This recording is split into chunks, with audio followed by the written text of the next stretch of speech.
Hi guys, welcome back to Forgetful Scholar, and this week we're going to chat about books, 2 books, or 1 book and a novella. And I know I've been reading a lot of novellas lately. It's been kind of a busy time, and like these last couple of weeks I didn't feel like I had enough time for a novella, well, for a full book, but also I had enough, but like I still wanted to read something, so novellas. Anyway, this week is paranormal, contemporary, sapphic romance, and contemporary small town gay romance. So it's a romantic kind of week. So the first one is In Charm's Way, A Witches of Thistle Grove, book 4 by bLana Harper. And this was a 3-star for me. It was published 2023 and has 282 pages. I liked it. I didn't like adore it. There were some parts I really liked, some characters I really liked. In this story, you really get a broader scope of the world. It has a character coming in that I really liked from outside, and they themselves have magic and stuff like that. So that was really interesting. And I have to reiterate, the magic system in these books, I love it so much. It's so interesting. And the friendship in the story was so sweet and very realistic, because I was happy that the friend was like really supportive, but then also that they drew their own boundaries. And they did have, like, the main character Delilah and her best friend Iris Thorne did have a fight. So I felt it was very realistic. Now, this takes place in a small town, Thistle Grove, where they have a magical lake that gives 4 founding families magic, and they're different kinds of magic. Well, I don't think the lake itself gives the magic, but it's like a battery. So the Blackmores, who are descendant from Morgan Le Fay, the Thorns, who have like green healing magic, and the Blackmores have like transmutation magic, so they could turn like a stone into a crystal, stuff like that, right? And then another family that their last name is Russian, I can't pronounce it. They are descendant from Baba Yaga, and they have more like death magic. They deal with ghosts, possessions, things like that. Very, very cool. And then the 4th is the Harwells, who up until the first book thought to not have too much magic, but it turns out they're sort of like the magical filter or like gateway. So like the other families wouldn't be able to access the magical battery that is the lake without the Harlows. They're sort of like the gatekeepers in a weird way, and they just found out, right? So in book 3, which is still 5 stars, still my favorite, Nina, who I love because she's so flawed, was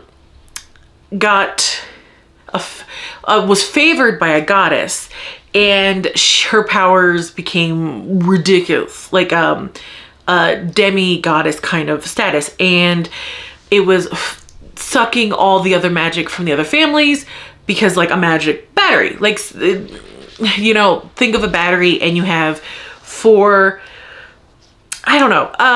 toasters attached to it, right? And then one of the toasters goes away, and then instead of a toaster, it's like, air fryer. And then all of a sudden, all of the extra juice from the battery pack goes to the air fryer. You know what I mean? That probably makes no sense. Anyway, moving on. Okay, so, and she went to, because the Harlows have a bookstore that have like normal books, but also real magical tomes that is accessed only for the families. And she wanted to find out what's happening. And during it, Delilah, who is a Harwell and who is the cousin of the main character in the first book, Emmy, who is now like the magical mare. Delilah is not a likable personality. She's kind of, well, B-word. She's B-word. And she figured out what was happening to Nina, and she was going to tell the elders, which is appropriate. Nina panicked, erased her memory, but because she was super juiced, she gave her like horrible amnesia. So she forgot everything. And Nina felt horrible about it, and it's a whole thing. And in book 3, I really loved that, how like it was such a good story. You know, Yeah. So this is sort of the aftermath. And this book really is like, for me, I didn't like Delilah at all, but I still was rooting for her. She's not a horrible person. She's just not a personality type I particularly are drawn to in books. And man, the way this book really makes you feel for her, because she's still having after effects of the memory wipe spell. And there's one point where she's in front of her apartment and she's freaking out because she doesn't know what's in her hand, and the way it describes it is like unsettling. She calls her best friend Iris Thorne, and Iris Thorne's like, that's the key to your apartment, remember? And then, you know, Delilah remembers that it's the key to her apartment. But it was so well so well written that, man, even though I didn't like Delilah, I understood how horrible it is for her, how she's still dealing with the after effects, why she's angry, and you feel her desperation off the page. Like, you feel it, you know? And Nina, part of her penance, because she was punished. She came forward with everything, and, you know, and part of her punishment is to help rebuild the wards at the bookstore, because when she wiped Delilah, she wiped the wards at the bookstore. So she's working with Delilah to fix it. And I was like, ooh, that might not be a great combination, just given Delilah's personality. And it wasn't, because Delilah hates Nina and is furious with her.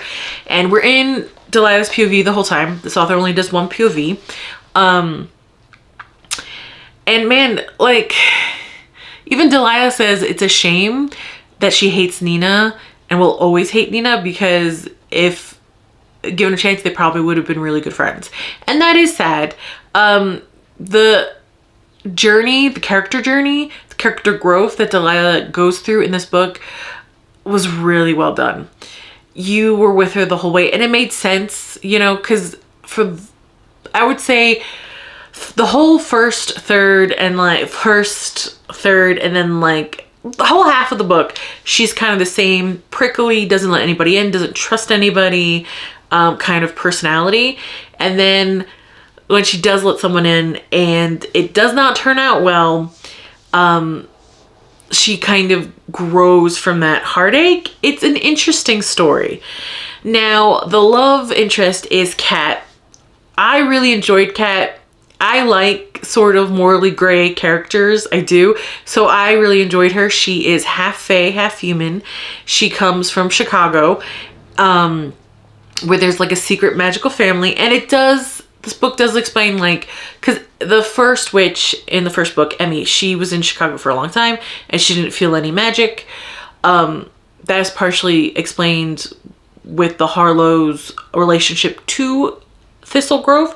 Also, that Kat's enclave that call themselves the Shadow Court hide themselves really well. So it makes sense. Usually something like that would be like, what the heck? What are you going back on your own world building? But it didn't feel like that. And I'm pretty harsh when stuff like that comes up. So for me, reading it didn't feel like that. I was very interested in just the world becoming bigger, becoming larger, becoming a little bit more not so insular with Thistle Grove, and I find that like really interesting. The lore in this romance series I'm really enjoying. Sorry, it's just like ring lights flickering. I'm like, ghost. Okay. Love how that's my first thought. Anyway, Kat shows up, and in the beginning, the reason she explained she's there, I was like, oh, that's so convoluted and stupid. I don't like it. That sounds ridiculous. But it turns out it is convoluted and stupid, doesn't make much sense because it's a lie. So that, I was like, oh, okay, good. Because I was like, this author is way too good to have that kind of a plot hole, right? So Delilah does something really stupid. She casts baneful magic, which is like evil blood, dark magic, because she wants her mind back, and this spell is supposed to give her clarity of the mind. So she does it, and she knows she shouldn't. It's really dangerous, but you understand, like, her desperation to have her mind back, you understand. And this hit a little close to home because I've mentioned it before, I have a chronic illness. And man, I'm not like saying this to like woes me, just to explain why I understood Delilah so much, even if I didn't like her personality. I can't think of a day that I didn't have pain because of what I have. And maybe here or there I might have had an hour or maybe a morning or an afternoon with no pain. But, you know, it's just apparent, that's just what I've come used to, I guess, you know? So the idea, like, what would I do to never deal with nerve pain again, let alone constantly? Oh man. Oh man. So that hit a little close. Like I wasn't like, oh, she's so dumb. I was like, no, I get it. I get it. You know, people have a last straw and people have a line. Sometimes you're willing to cross that line if it means, you know, having your, like for her, having her mind back, you know, especially since that was who she based her personality on, that she was so smart, that she could read a book and remember everything about it, you know. So to have that ripped away to the point where she didn't even recognize what a key to her apartment was, like, you understood, you know. I certainly did. Like, oh yeah, I was like, would I cast dark magic to not have pain even for like a month or a day? Probably. You know, like, you can't really, unless you're kind of in that situation, it's probably really hard to understand. But I think this book did a great job getting you there, even if you were lucky enough to never have to deal with those issues. And I hope not, because it's not fun. But so that really got to me.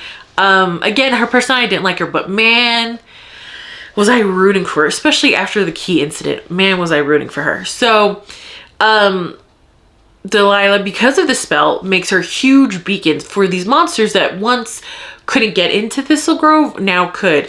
So a succubus like attacks her, and Cat takes care of the succubus off the page, which I was like, oh, strike one, my friends. I need violence on the page.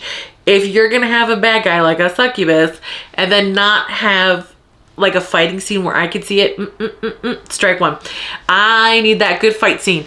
And I was like worried. I was like, are all these fight scenes gonna be off the page? So Kat kind of ingratiates herself and's like, I'll be your bodyguard. No ulterior motives here.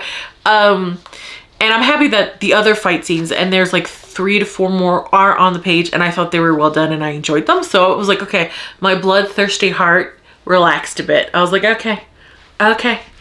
And Delilah falls for Kat, and during this she has a huge fight with her best friend Iris, because up until this point Iris Thorne seemed to put her own life on hold to help Delilah. Really sweetheart, huge sweetheart. And you almost, it's because it's in Delilah's point of view, POV, right? Point of view. So Delilah, through her eyes, it seems almost an imbalance in friendship.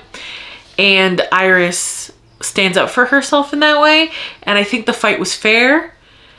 And when they made up, I think that was fair. Like, it was well done, you know, because friendships have ups and downs, right? And I thought the fight was well done and them making up was well done. And I really liked Iris. I really did. I think the Thorns can come off a little boring on page. But Iris, I liked her. You know what I mean? I was like, okay, see, this is a good way to make like a lawful good character, but still make them a little bit more interesting, you know? So the friendship I really enjoyed. And the fact that Delilah only has one friend made me kind of sad for her. And it kind of shows how lonely she is. Like, she doesn't trust her uncle or cousin to help her. And when she finally learns a hard lesson and lets them in, she is like blown away of how supportive they are. And it's like, yeah, you know what I mean? Like, she had this wall up for people that she didn't need to protect herself from, but then she didn't protect herself from someone she should have, right? So that happens, right? That's human. That happens. The conflict was like, whoa, wait, what? Oh man, oh man. I was like, I kind of saw this coming because there's little clues what happens, but like it still took me by surprise, and I was like, dang. And I was like, this better be a happy ending. This better be a happily ever after, or I'm gonna flip out. It is. Spoiler, it's a HEA. It's a happily ever after, like a real one, you know, not the BS ones where people are like, oh, and now they're like Romeo and Juliet. That's a happy ever after, right? No, it's not. Stop it. Anyway, side rant over. Coming back to the main point.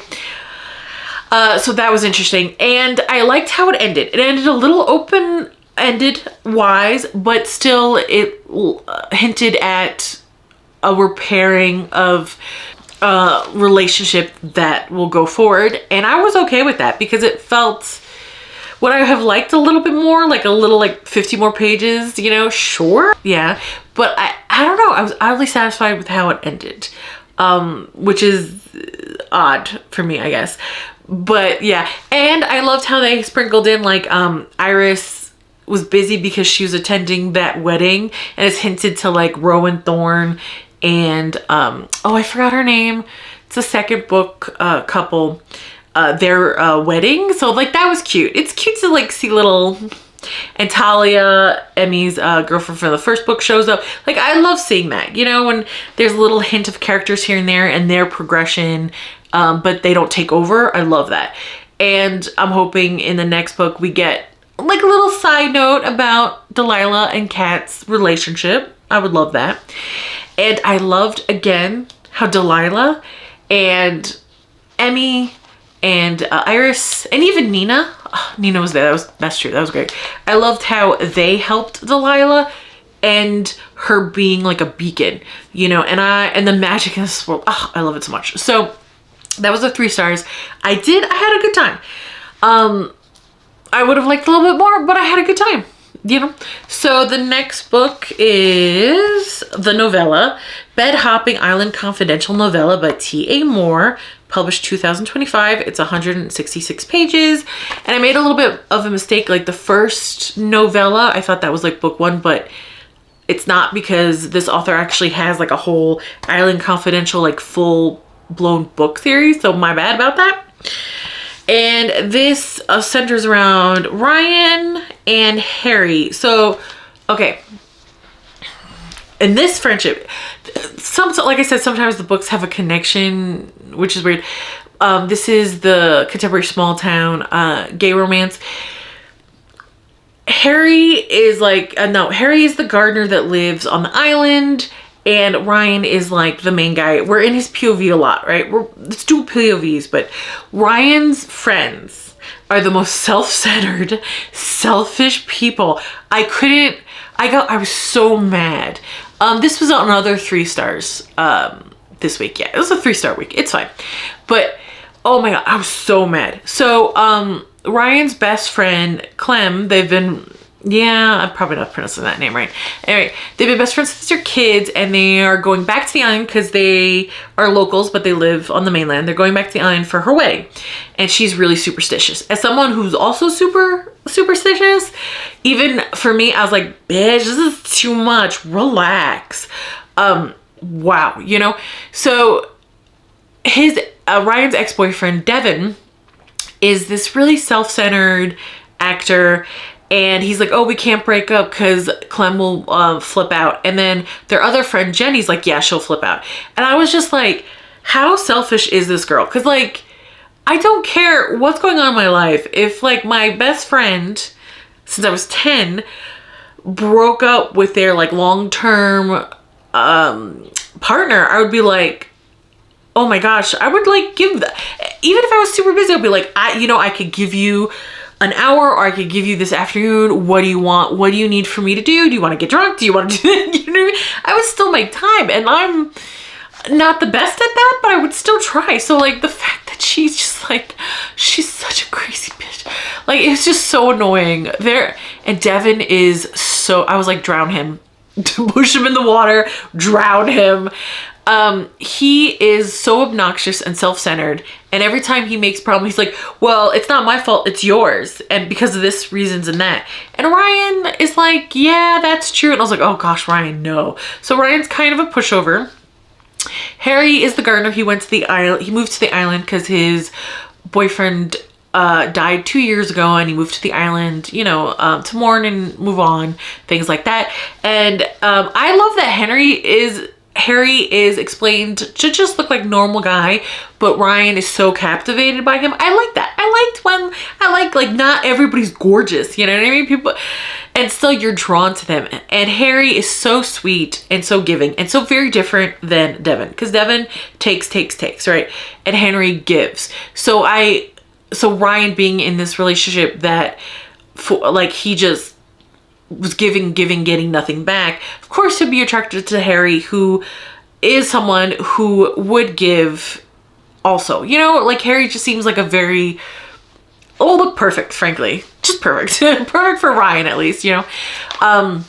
Devin the whole time, we have to pretend we're together, whatever. And Ryan has these moments with Harry, and Harry thinks he's with Devin. So Harry's being conflicted too, because Harry's kind of one of those people that always wants to do the right thing, right? And Ryan got me a little annoyed. I was like, open your mouth and tell Harry what is going on. Stop being a little bitch. Like, I was just like, and Devin is like, and Harry hears about how Devin's going to propose to Ryan. Even though Ryan's like, we're over for like months. I want you gone. I'm just doing this so my selfish friend doesn't flip out, all this stuff. Don't feel bad for Devin, because Devin, even though he's like planning to propose to Ryan, slept with Max, who is the bartender of this island. And I was so mad at Max too, because Max knows, well, Harry told Max that Ryan and Devlin are a couple. So Max is like, oh, I don't care. I'll still, like, I'm like, ew, Max, like, way to be a horror. Stop it. You know, I was like, ew. And before this, I kind of liked Max, wanted him to have his own story. I still do, but like, it's gonna have to do a big redemption haul for me not to be like, ew, when it comes to him. Just because I don't like cheaters. And yes, technically, Devin and Ryan weren't together, but Devin was trying to win Ryan back. And then when it was at the end, lovely, happy ending as well. Very realistic, but really hopeful. I liked it. But like, Devin was like, well, you should have told me there was no chance for us to get back. He still blames everything on Ryan. Like, Devin is a horrible piece of shit. And Ryan is better off without him. And I don't want to say anything else, because there's a lot of twists and turns and a lot, especially for a book that's so short, a lot of stuff happens, especially with Harry and Ryan, which is really sweet. And no, Harry doesn't cross a line when he thinks that Ryan is in a relationship. There is a lot of yearning though, and I love that. You guys know I love that. So that's for that. And I don't want to say more because it's a short story and it's really cute. So you should try it, check it out. But like Devin, I would slap it. Like, there wouldn't even be like a pause. I would put on my biggest rings and I would just backhand that piece of shit. Like, end up, especially if I was Glenn, his best friend, since I need to calm down. It won't happen, but I need to relax. It's not gonna happen. It's just not in my personality. Anyway. So that was it for this week. I don't want to, besides for me to get back to the real world. Like, comment, and subscribe, and I'll see you later. Bye.